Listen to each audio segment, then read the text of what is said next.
Saudi अरब ने इस साल 100 से ज्यादा विदेशियों को मौत की सजा दे दी है। हाल ही में एक विदेशी मीडिया रिपोर्ट सामने आई। रिपोर्ट के मुताबिक सऊदी अरब ने इस साल 100 से ज्यादा विदेशी नागरिकों को फांसी दे दी है। हाल ही में सऊदी ने नशीली दवाओं की तस्करी के दोषी एक यमन नागरिक को फांसी पर चढ़ाया। यमन के नागरिक को फांसी देने के साथ ही सऊदी अरब साल 2024 में अब तक 101 विदेशी नागरिकों को मौत की सजा दे चुका है। वहीं साल 2023 और साल 2022 में 34 विदेशी नागरिकों को फांसी दे दी गई थी, लेकिन 2024 में यह आंकड़ा 100 के पार चला गया है। बताया जा रहा है कि सऊदी अरब में एक साल में विदेशी नागरिकों को फांसी देने की ये सबसे बड़ी संख्या बन चुकी है। इससे पहले सऊदी ने कभी भी एक ही साल में 100 से ज्यादा लोगों को फांसी नहीं दी थी। वहीं सऊदी अरब के विदेशी नागरिकों को फांसी देने के बाद ह्यूमन राइट्स ग्रुप ने सऊदी अरब की आलोचना की है।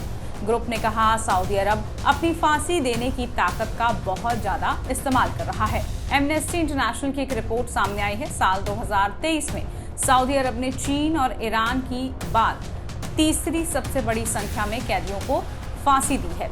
सितंबर में इस साल सऊदी अरब ने 30 साल में सबसे बड़ी तादाद में ये फांसी दी है, जबकि 1985 में सऊदी ने 192 लोगों को फांसी दी थी। साल 2022 में 186 लोगों को फांसी दे दी गई थी। अब तक साल 2024 में सऊदी अरब में 274 लोगों को फांसी दे चुकी है।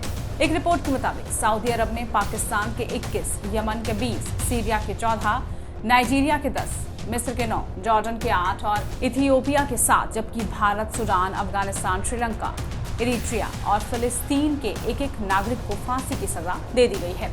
साल 2022 में सऊदी अरब ने ड्रग से जुड़े अपराधों पर फांसी की सजा के 3 साल के प्रतिबंध को समाप्त कर दिया था, जिससे इस साल के आंकड़ों में इजाफा देखा जा रहा है। अब तक 92 ड्रग से जुड़े मामलों में फांसी दी गई है, जिसमें 69 विदेशी शामिल हैं।